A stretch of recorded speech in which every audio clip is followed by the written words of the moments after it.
The simplest, most reliable, and lowest cost audio interconnect is the cable, but it can take a lot of cables to make a large system work. There will be lots of demos. The staff will create the common problems and they will solve them live.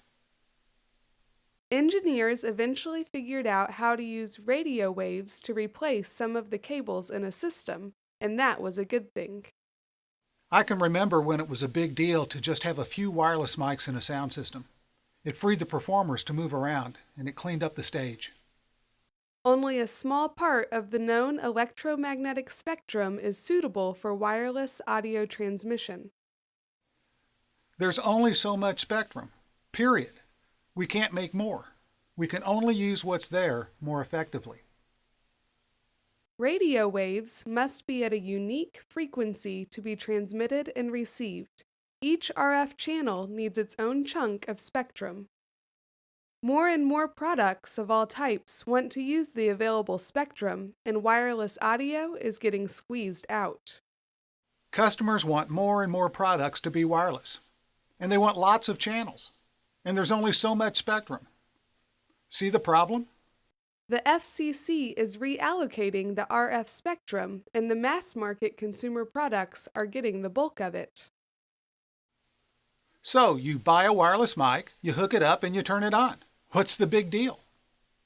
Wireless audio products must not interfere with each other or with other wireless technologies. The big deal is to get 40 wireless mics to work, along with wireless in-ear monitors and wireless intercom, all next to a big video wall, with a cell tower on the roof. It can be physically impossible or impractical to run enough cables to interconnect a large multimedia system. All of a sudden, the wires that make sound reinforcement possible are a constraint on what we want to do with the technology. These days, considerable expertise is required to make wireless work. Our members ask for this workshop. They face the problems every day. When we asked them who to get for the staff, they kept saying Staffo, Staffo. I looked at Brenda and said, I think we need to get James Staffo. The manufacturing community has risen to the challenge by engineering solutions that allow more wireless channels to fit into an ever-dwindling spectrum.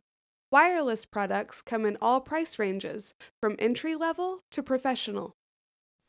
The customer wants more wireless mics, and they want to pay less for them. But if you have more wireless mics, they have to be of better quality. You can't increase the quantity and reduce the quality. They're mutually exclusive. There are many wireless brands, but they all operate on the same principles. If you understand RF basics, you can effectively deploy any of them. We knew we needed some manufacturers on the staff. They build the products. They have the expertise. They get the tech support calls. Tim Veer and Carl Winkler are rock solid. They bring the expertise that only a manufacturer can have. Excellent live training events are hosted by manufacturers. Their websites are the first place to go for brand-specific information. This event is different because of the staff.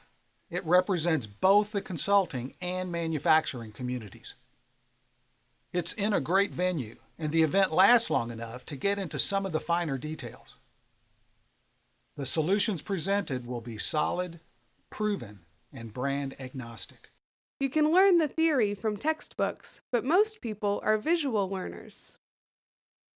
Imagine looking over a guy's shoulder who makes wireless work for the Grammys, the Rose Bowl, and the Olympics. We're all going to learn some new tricks.